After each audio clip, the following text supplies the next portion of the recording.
Hi friends, நான் வருண். எங்கள் அம்மா வீட்டில் கோலு வச்சுருக்காங்க. வாங்க எப்படி வச்சுருக்காங்க பார்க்கலாம்.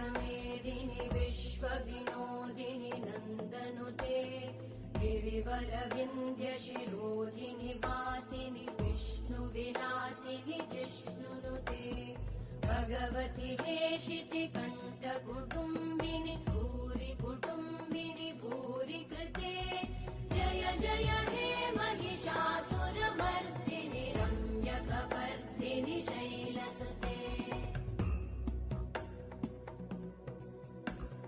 सुरवरवर्षिणि दुर्धरधर्षिणि दुर्मुखमर्षिणि हर्षरते त्रिभुवनपोषिणि शङ्करतोषिणि कल्मषमोषिणि घोषरते तनुजनिरोषिणि दितिसुतरोषिणि दुर्मदशोषिणि सिन्धुसुते जय जय हे महिषासुरमर्दिनि रम्यकपर्दिनि. கோலு எப்படி இருந்துச்சு ஃப்ரெண்ட்ஸ்? நல்லா இருந்துச்சா?